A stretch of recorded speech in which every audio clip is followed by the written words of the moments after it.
Hello everyone, this is CACS Farzani this side. बहुत time के बाद वीडियो बना रहा हूँ। एक्चुअली काफी ज्यादा बिजी था मैं इस टाइम पे।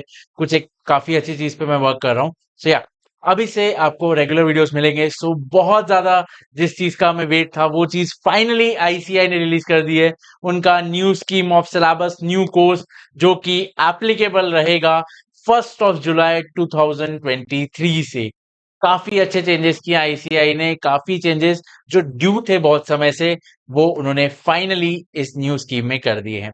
तो मैं यहाँ पे फाउंडेशन, CA इंटर और फाइनल तीनों में क्या क्या चेंजेस किए हैं मैं शॉर्ट में समरी में आपको तीनों में बता दूंगा।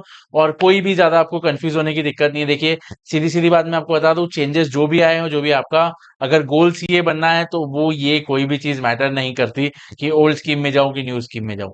तो अब ठीक है, अब मैं आपको बताता हूं कि क्या आपको न्यू स्कीम में देखने मिलेगा ICI में।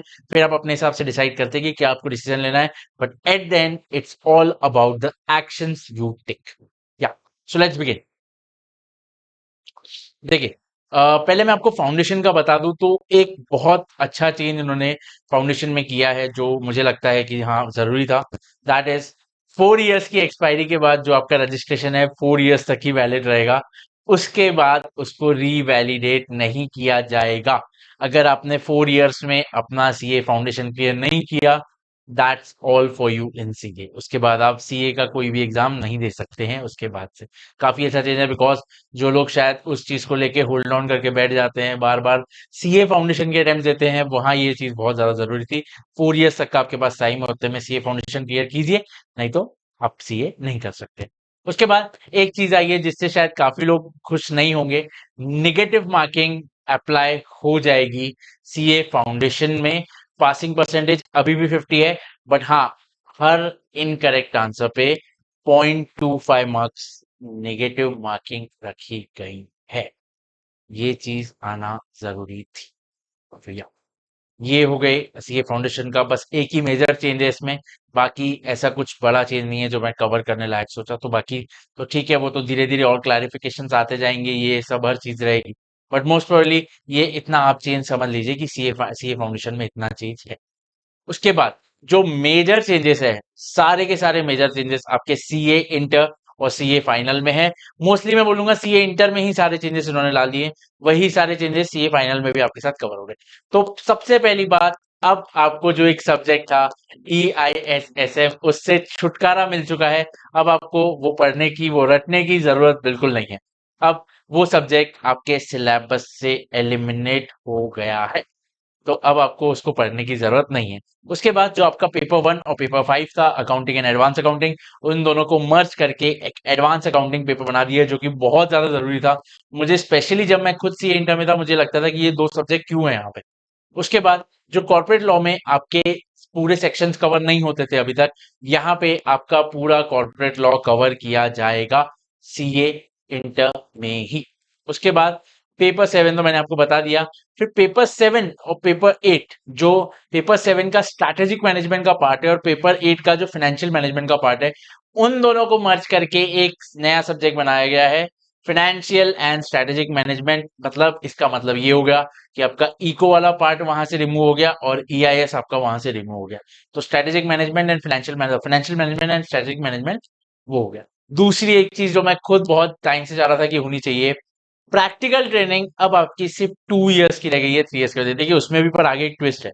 तो मोस्टली अगर मैं आपको ये बता दूं कि अगर आपको COP नहीं चाहिए, आपको एज अ CA किसी किसी और CA के अंडर वर्क करना है या जॉब करना है, तो आपको 2 इयर्स ऑफ प्रैक्टिकल ट्रेनिंग की जरूरत है, 3 इयर्स की नहीं।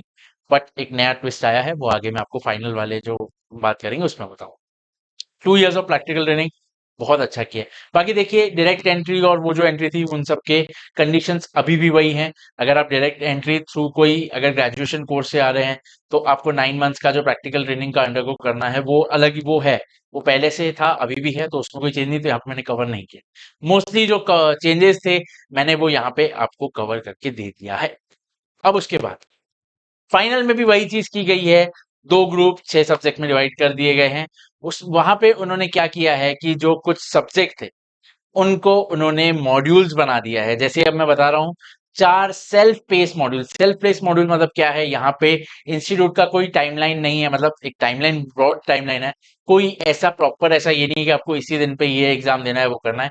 आप अपने हिसाब से पढ़ के आपका जो प्रैक्टिकल ट्रेनिंग का समय है उसके अंदर आप ये क्लियर कर सकते हैं। 2 इयर्स में आपको ये 4 मॉड्यूल्स क्लियर करने हैं, इसमें एटलीस्ट 50% का पासिंग है।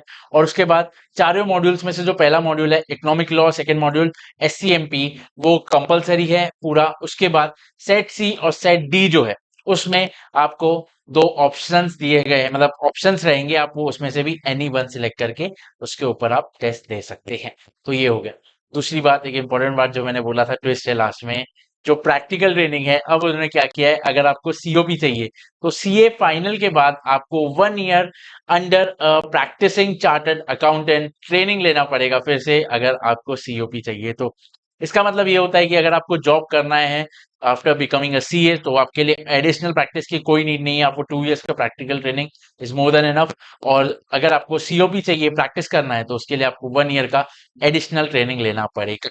उसके साथ जो आपका एडवांस आईटीटी और वो सारे कोर्सेज है वो एज इट इज हैं, उसमें कोई भी चेंज नहीं किया गया है। तो मेजरली जो चेंजेस थे मैंने आपको बता दिए। जो इन दोनों ये 2 सब्जेक्ट हट के अब वहां के बाकी के जो 6 सब्जेक्ट थे वो अब आपके दो अलग जो अलग ग्रुप्स बन गए हैं, अब वो 6 सब्जेक्ट रह गए। 2 जो आपके सब्जेक्ट थे ये मॉड्यूल्स में आ गए हैं, और बाकी जो 2 ये आपके लिए हैं वो अलग से हैं। So, yeah, इतने से चेंजेस हैं, काफी अच्छे चेंजेस हैं, मैं खुद मानता हूँ बहुत अच्छे चेंजेस हैं। अब कट ऑफ डेट की बात करूं तो सीए फाउंडेशन के लिए कट ऑफ डेट है 1 जुलाई 2023। सीए इंटर और सीए फाइनल वालों के लिए अगर उनको ओल्ड स्कीम में अगर रहना है तो उसमें उनको 30 जून तक रजिस्ट्रेशन कराना पड़ेगा। अगर वो 1 जुलाई तक रजिस्ट्रेशन कराएंगे तो वो ये न्यू स्कीम के अंडर आ जाएंगे। और मैं जानता हूं कि आप लोग सब क्या सोच रहे होंगे, कौन सी स्कीम आपके लिए ज्यादा बेनिफिशियल है। सो या देख लीजिए, मैं तो सजेस्ट, देखिए इसमें मेरा कोई उतना वो नहीं है, ये आप खुद समझदार हैं। और दूसरी बात मैं आपको बोलूं, देखिए ठीक है, जो भी थोड़ा बहुत चेंजेस हैं अच्छी बात है, ये है वो, बट एट द एंड आपके एक्शंस पे ज्यादा डिपेंड है।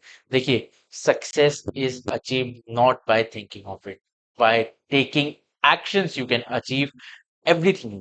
तो सबसे ज्यादा इंपॉर्टेंट वो है, सिर्फ अपने माइंड में मत रखिए, do something, work on something, take actions and get what you need.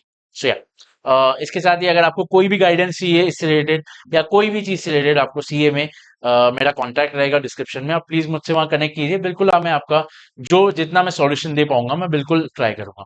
So या टेक केयर, बाय बाय। अब इसके बाद हम रिवीजन वीडियोस काफी जल्दी लेके आने वाले हैं। 2 to 3 डेज में आपका रिवीजन वीडियोस की सीरीज चालू हो जाएगी। So please subscribe to Winpert, share with others, जितनी हेल्प किसी की भी हो सके, I would be so grateful for that. Bye bye. Take care.